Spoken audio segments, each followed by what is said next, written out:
So nearby Nisha, what's your favourite PS1 era video game? Oh, so many to choose from. Oh, it has to be Spyro. I have to mention the classic Spyro, because I still play them now, but I play the remastered trilogy. And I have it, it's my comfort game. So.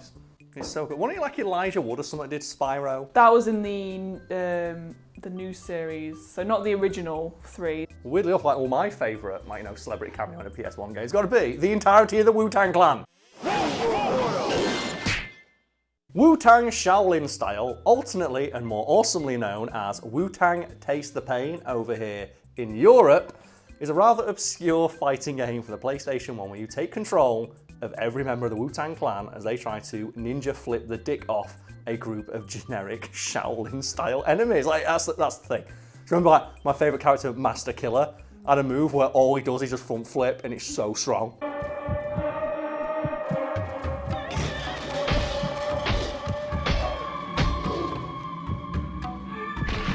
But what makes this game so interesting is that it was cobbled together from another video game that was about serial killers trying to fight for a second chance at life, which itself was originally going to be a basketball game where you dunked on people as various gods in the Mesoamerican pantheon. So just to clarify, like, Wu-Tang Taste the Pain started life as a Mesoamerican god basketball game, which they turned into a serial killer combat simulator, which then became Wu-Tang Taste the Pain. Now I'm trying to think of what was the most unusual PS1 game, apart from that one. I don't think it's that it's weird, because it's like saying I've got it, it's weirdly good. Like, it's actually a pretty solid, like, brawler game. Like, it's broken as all hell, and like, there's like the boss character is unbeatable because he has magic powers and stuff, but like, it's really weirdly good for the fact it was so hastily thrown together. Like, the game that it was very famously based on, like, quite literally just they just reskinned over the entire game. It was Thrill Kill. Are you familiar with Thrill Kill?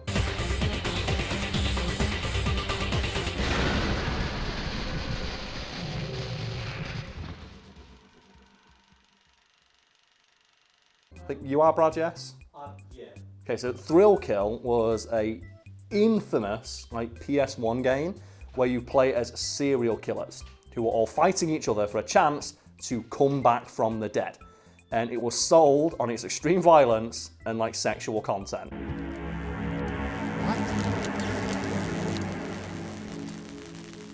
it was so controversial they ended up cancelling it like 99% of the way into production, which resulted in copies making their way onto the internet, and it was just like one of the most popular pirated games. It's noted as being one of the most popular games to have been made that was never officially released. And, like, I played Thrill Kill as a kid. I had that copied, disc with, Sharpie on it that said Thrill Kill. Because, like, my brother's like, I've got this game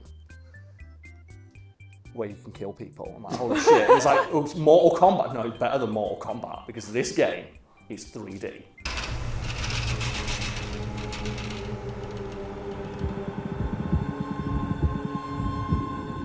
And what do you remember about Thrill Kill, Brad? The only thing I really remember is the dominatrix character with the whip. Belladonna. Yeah. Do you remember about Belladonna? I don't remember the name. Because I remember a lot about it because, like I said, I played a lot of it as a kid. It's just a really fun brawler game, and the character of Belladonna is basically what they got the game, like, shit canned. Because, as you said, she's a dominatrix who attacks people with a whip, and, like, as all games did in that era that were ripping off Mortal Kombat, you had to have your fatalities. And one of the things that she would do is, like, you could go off screen, you'd hear sexual moaning, and it zooms in, and she's doing something altogether naughty. And they had to censor that, where it's like she turns out she's tickling your feet.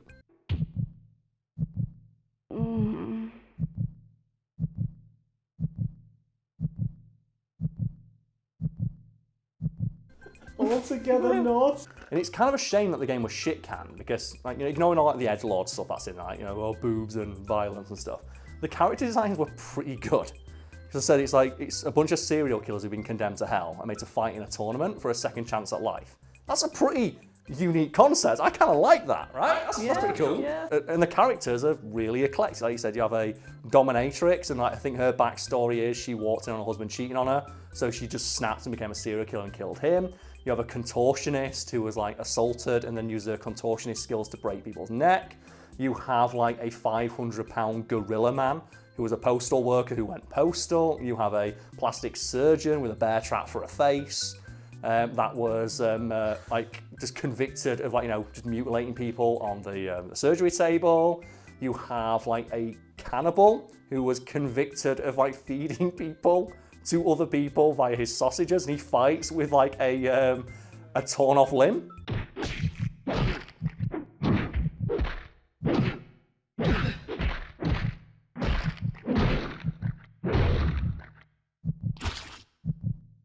Oh, no. That's like his weapon of choice. I was expecting you to say like a string of sausages. Just. Well, no, you also have a guy with a chain who's like, he fights with the chain because he was like a judge who got annoyed that, criminals kept getting off, became a killer in his own right. Like you have a guy who like a pyromaniac who burned to death, who has like and I remember him because he has like a really cool throw where he just grabs you and sets himself on fire. And I thought that's a really cool, interesting grab. Yes, a lot of thought went into all the different characters. It's a weirdly large amount of thought for a game they were hoping to sell on pure infamy alone. And as I said, it was 99% complete when it got shit canned. So, copies are available, and I know that'll be clips and stuff in there. Like everything in the game was working, safe, like a few niggling issues with bugs and stuff. If you had to choose between them, Thrill Kill or Nightmare Creatures? I think it's got to be Thrill Kill, just because, like I said, the infamy of this game that wasn't supposed to exist, but did. Like that memory of playing a game that wasn't supposed to exist. Forbidden game. That's what I mean. Forbidden. Like, so you always think about, this is a game that you're not allowed to play. You literally weren't allowed to play that. Yeah. But it somehow made it out there. But then again, how do you top that? There's no topping the round. Nisha just going, just doing werewolf combos, man. We need to get that as like a stream alert for you. The thing is, though, every time I've got to put that clip in, I find myself watching just the long play of the first mission, and just when the werewolf just comes in like, rare, I'm like, yeah, that's the way.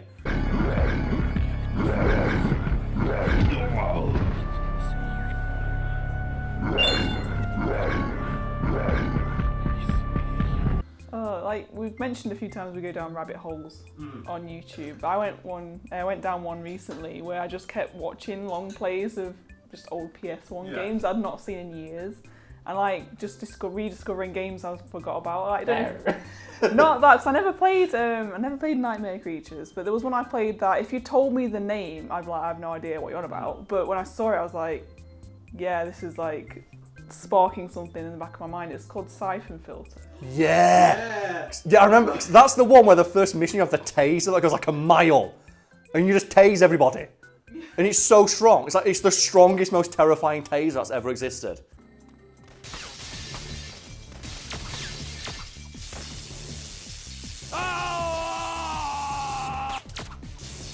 I remember being really bad at it, so all I remember is the start of the demo, which is on like a rainy street. Yeah. And I never got past it. I always got to the point where you're like in an underground train station, because the train's like on fire and stuff. And that I was watching that, I was like, oh my god, the nostalgia. I just remember having my mind being blown by the fact that I like breakable windows, like shooting windows and light bulbs. You had a big part of the game was like dynamic lighting. So when you destroy lighting, the lights would disappear. I remember that blowing my mind. I just remember what made me realise. The first thing that I noticed, I was like, I played this, was the weird run. Yeah, he's got like the I just shit myself run on it. It's such a weird run. I was like, I know that run. I've played this run. Like that, doesn't it? It's kind of like his top half separate. Death dance. It's like his top half is separate from his bottom half, and it's just kind of like his legs move around as if independent. Like this.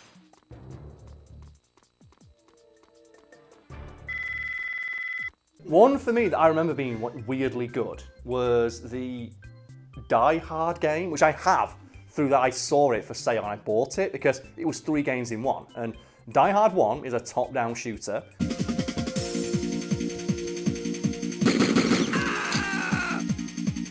Told you we'd make it. Ho, ho, ho! I've got a machine gun!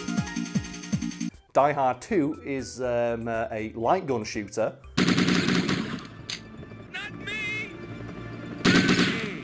Been a good boy. And Die Hard 3 is a driving game.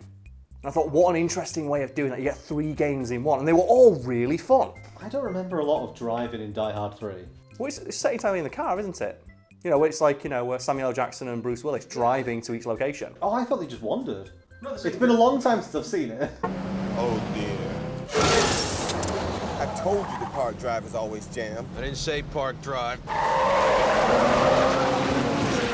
said through the park. And I remember it being weirdly faithful to the movies. Because, like, in the third movie, you have Bruce Willis say, oh, no, officer down, they send, like, an ambulance in. That was a power-up you could get. Better get me an emergency dispatcher right away. Dispatch, go ahead. I got 2 officers down at the corner of 14th Street and 9th Avenue. Need an ambulance, over. Slow the fuck down, McClane. LA football, isn't it? What?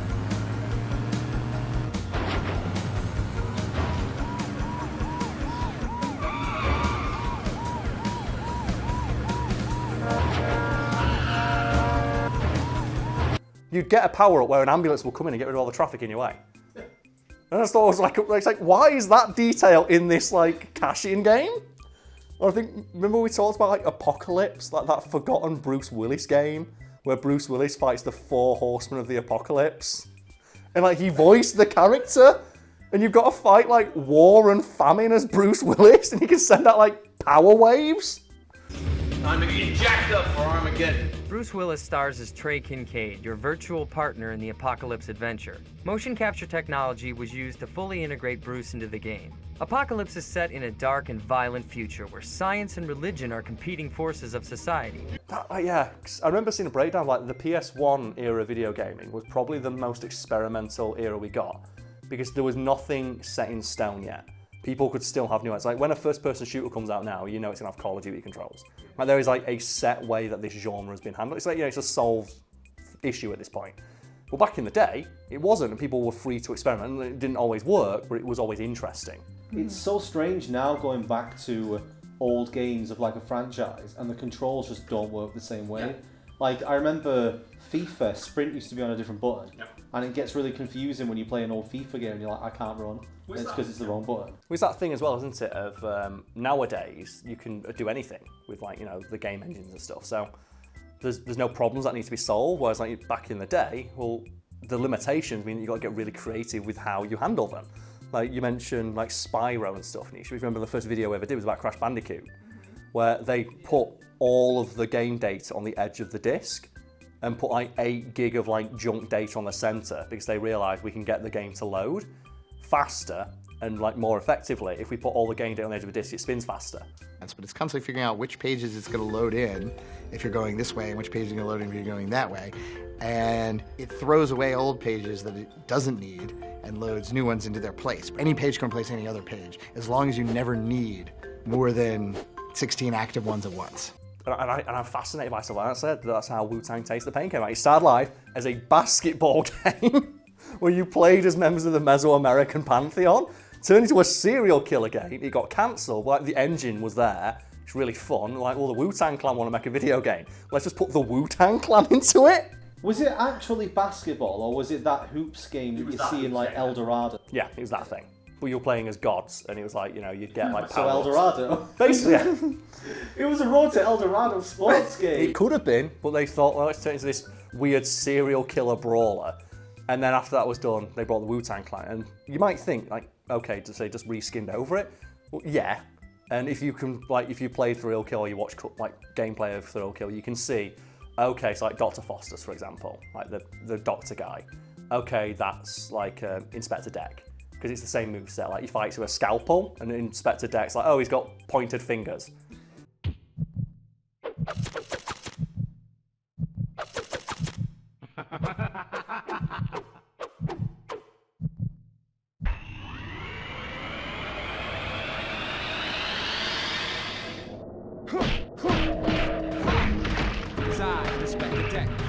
But one of the things that I like is that each member of the Wu-Tang Clan got to pick how they'd fight.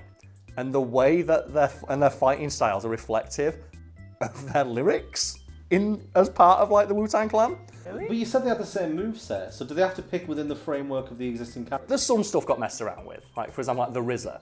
He fights with, like, dual katanas. There's not a character like that in Thrill Kill. Well, you know, clearly there was a model in there somewhere and they, like, you know, rejiggered the moveset. But, so, oh yeah, he's like, you know, dual katana, shows, like, his balance in his flow. Or like the jizzer's in there though. It's like, oh, he fights with a chainsaw. Because that's, you know, the flowing lyricism that he has. Or like Inspector Deck fights like, you know, with like pressure point fighting. So, oh yeah, because, you know, he's direct and to the point. It's just the fact that they thought about that, because, you know, like members of the Wu-Tang Clan are huge fucking nerds for like martial arts movies.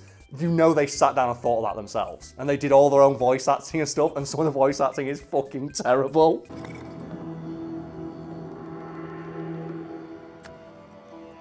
Hey, yo, there's a costume party running through the alley. Monsoon. The hell you say? What? Like, you have like Method Man in it, and he's got a big sledgehammer.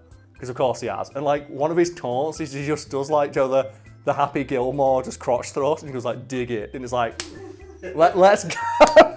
Let's go, Method. Like there was, I don't know what game it was exactly, but I feel like it was like a basketball video game where it was like the worst line reading. Or like Yeah, oh, it was like NBA 2K or something. Yeah, it's just a guy clearly reading off a script with like, just, like just no like enthusiasm You know or what? anything. No Bish bosh, emotion. job done. Yeah. That a young buck like you could actually do the right thing and avoid getting his sorry butt kicked out the game. The players, on the other hand, are going to reserve judgment. How's that? Yo, what's going on tonight? I'm running free all over the court and you didn't give me the ball. Man, what are you talking about? So let's get lunch fucking done. And that's the thing, like, they put a weirdly large amount of effort into it, and the Wu-Tang Clan were having a lot of fun. Like I said, just going to the effort of like our fighting styles reflective of our individual lyricism within the Wu-Tang Clan. And all like the silly references. And then of course, like there's a full soundtrack. There's like a CG'd movie that they voice acted for some reason. What? It's crazy, but it's super fun. If you were in Wu-Tang Takes the Pain, what would your move say? I don't know. I'd want to be one of the jobbers they kill. I'd want to be one of the jobbers that gets killed if I was going to be in that one. And I'd have like, you know, probably have, I remember like liking Inspector Deck. Because I think like when he'd win, he'd just go, ha, ha, ha, and I thought it was really funny. Inspector Deck. Yeah, just yeah. I just have an image of you whipping Bonely around. It's like Yeah, skeleton combo. Bonely's your weapon. Just skeleton combos. But yeah. Well, you were in a fighting game. Oh yeah, someone made that YouTuber fighting game, didn't they? YouTube fighter. Which like they put like PewDiePie and then me. Yeah, it was like PewDiePie, Markiplier, MatPat, Karl Smallwood. Yeah, which is the deepest pull. And the thing is like, because everything they did, and I think they gave me a move set. I guess I'll put footage of this in.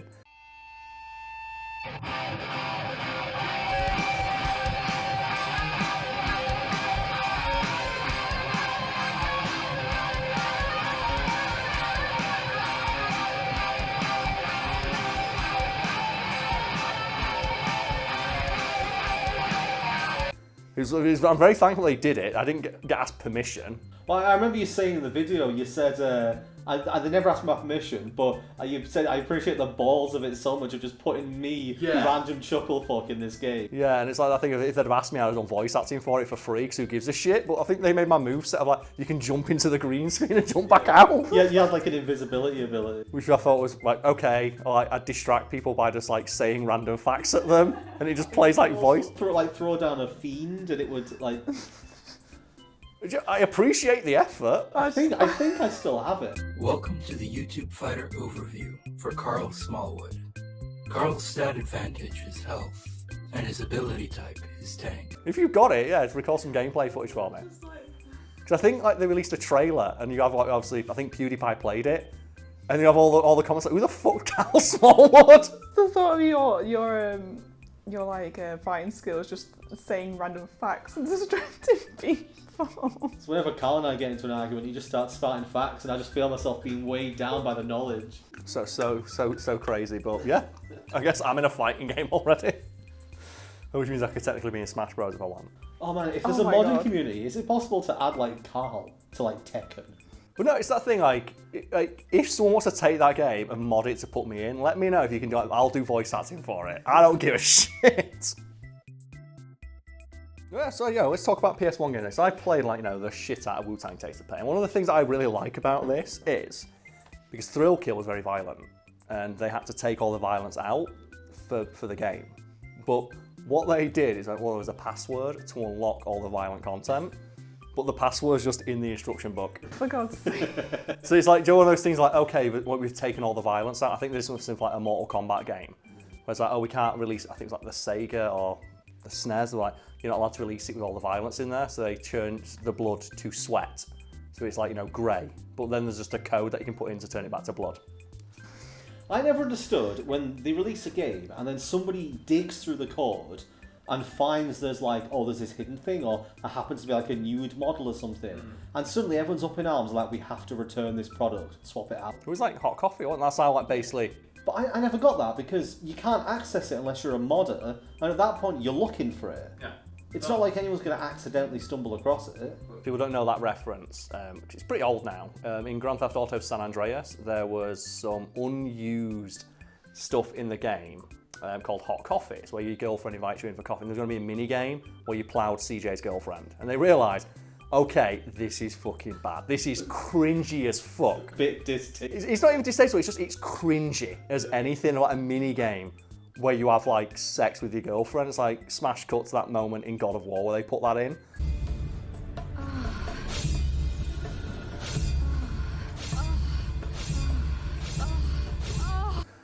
But they took it out, but it was still in the game, still modelled, voice acted a little bit, and it just, people found out, do you know that there's sex in this game where you blow people's head off with a shotgun? It's like, oh my god, no, that's terrible, because obviously Americans are weird and puritanical about sex. It was all in do you know this game that's for your kids? Well, Grand Theft Auto's not for kids. It's rated 18. Yeah. Definitely didn't play it when I was under 18. That's the Definitely not. I think Nightmare Creatures is an 18. Is it? A lot of games are, yeah, because I think this game it's 18. So it has a lot of violence in there. The violence is it's cartoonish now, but at the time you're seeing digitized people. You're seeing digitized replication of the Wu-Tang Clan, and they can rip each other's heads off. I think I'd be remiss while we're talking about PS1 games to not bring up Terra Incognita. I bring it up every time we talk about PS1 games. So there was a demo disc I had that had Net Your Rose games on, and one of them was called Terra Incognita, where you play as this really low poly guy who's arrived on this island, and it's a puzzle game. But there's two things I always remember about it. One of them, soundtrack banging, amazing tune. I can hear it in my head now. But the second thing is that obviously because it was a very simply made game back in PS1 era, none of the limbs bent. So you walked around with straight arms and legs, and it looked like a little Lego man walking around. But yeah, no, put the song in, put the tune in. I'll put that in, yeah. You might get copyright trouble then.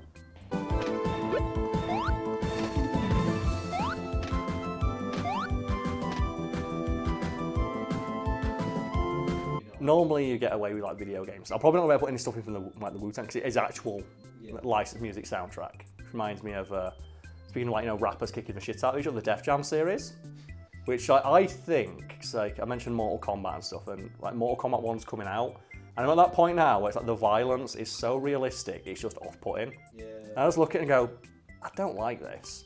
So I like Johnny Cage, and I like Cassie Cage. I don't like seeing Johnny Cage karate chop his daughter's head off.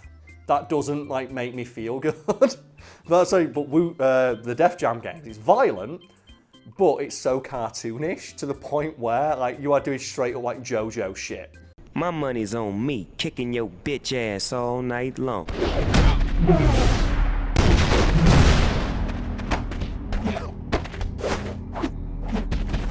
In your combos, and one of the things they did is they brought all the rappers in and did all their own voice acting. They got to pick their own special move. I just love that Snoop Dogg's in it and he's like, what do you want your special move to be? And he's like, yee. Yeah, Snoop Dogg. Yee. I think you're right about being desensitized to the violence though, because when we did that collaboration with Rips, I had to go through all of the footage of the Mortal Kombat fights to find the stuff from, what was it called? Arena's Free, yeah. And obviously I got to see all of the finishes and stuff and the moves, and eventually in that slow motion bit where they just walk through the remnants of the corpse, you're just I've seen this 100 times, it's not impactful anymore, it just takes time away from what could be the end of the game. It's also as well, it's it's to the point where it's to the detriment of the game in my opinion, where back in the day, you didn't give a shit about Sub-Zero or Scorpion. It's they've got a 1 paragraph long backstory, and they're ripping each other's heads off, who gives a shit? But now they've actually given the characters pathos and you care about them. It's well, now I don't want to see them get horribly murdered. I like the character. So, I'm alright with them being viciously beaten down. We don't have to kill them. But I guess the hamstrung by that being the draw of the series. I did watch the Mortal Kombat movie recently though, and that's fucking great. I really enjoyed that. Which one, the new one? The newest one, yeah. I don't like that. You don't like it? I don't like it how they give the main character literal plot armor. Like the main OC gets literal plot armor because he keeps getting his fucking head kicked in. I didn't mind that. I was just there for the recreations of the stuff, to be honest. Get over here! It's like, oh, he said the line! It's still Ed Boon as well. Which I love. It's still him. Well, they got Ed Boon to do that. He's always been Ed Boon, yeah. That was a great bit of things like on like Conan O'Brien's playing on Mortal Kombat. It's like, you know, that's me, right? It's like, what? Yeah, I'm the guy who does that. It's like, get over here! And like they shit themselves. But did they do it in the Mortal Kombat movie? Did they get him to do that one? No, Oh. I mean, I went through a whole period of my life where I just said "get over here" to everybody. Yeah. I think everybody went through that. That's actually my voice yelling "get over here" from the get-go. No, is that true? Yeah. Oh my god, could we hear it quickly? Get over here! Oh my god! I'm just thinking about, it's not a PS1 game, but thinking about like having artists and stuff in games. I don't know if either of you played the Sims. Yeah! Was that like the DS one? It's on PlayStation 2. Okay. Probably can't get it on DS, but they had Black Eyed Peas in it. Like the actual They actually characters. had them in. And the music and everything as well. Yes. I got like really excited every time I heard it. We did that video, didn't we, once about like the fact that they get actual musicians in to do their own versions of the songs in Simlish. Katy Perry had to do that. 'Cause she loves the Sims. They had an actual expansion For for songs, yeah. Katy Perry. Black and bleeding. They do it as well. It's crazy. Yeah, I saw actually, funnily enough, I was on TikTok last night and there was a clip of just some voice actors for The Sims doing the singing badly. So you know when Sims start singing and don't have any skill, Yeah, they sing and they wrong, sing badly. There's just this man and this woman just singing really badly in this Simlish. It's the fact they have to keep singing the same songs but getting better each time. Like, God, that's a lot of effort. So we did a video about it. We're going into like more depth about the weirdly large amount of effort they went into making Simlish. It's like, well, we want it to sound like every language on Earth, but none of them at the same time. And they have like, I think the two people you've seen are the only two people who do it. Just have one guy and one girl do it all, because you don't need to dub it in another language. You don't need someone to do Spanish Simlish. Just get those two guys in and they're done. But it's a Fruby, nope. But it's a Fruby, nope. But it's a Fruby, nope. Yeah, it's pretty good how they do it. I don't know what it's the same, but sometimes it sounds like they sing yeesh. Sometimes. Well, that's one of the things they said. Like every person who plays The Sims, like, can hear elements of their own language in there, and that's the beauty of it. Yeah. Apart from Nisha just hears her own name. I had it's definitely saying something niche. They're talking about me. What are you saying, When they're Sims? asking a question, it's like egg de floof. They keep saying floof. Egg de floof. But it's great, and that's the thing. It's just one of those things you hear and you're like, oh yeah, but yeah, they got actual artists in to do covers of their own songs, and like they got some really big names in there, like Katy Perry. There's an all-time low song. There's the Paramore one. There's My Chemical Romance. There's the Vamps. I think there's Carly Rae Jepsen as well. Of course, Carly Rae Jepsen. Yeah. But what I like about the music as well is there's a station on the stereo called Retro. And I was like, oh, maybe it's just, you know, interesting sounding music, maybe 8-bit or something. But it is literally old Sims music from like the first Sims games. Like the loading screens. Yeah, I was like, oh, this is really cool. While we're talking about old like sim games, Theme Park World. Yes, I was never as big a fan of theme parks as I was like Roller Coaster Tycoon. I was always like a big Roller Coaster Tycoon boy. We're aware of your history of Roller Coaster Tycoon.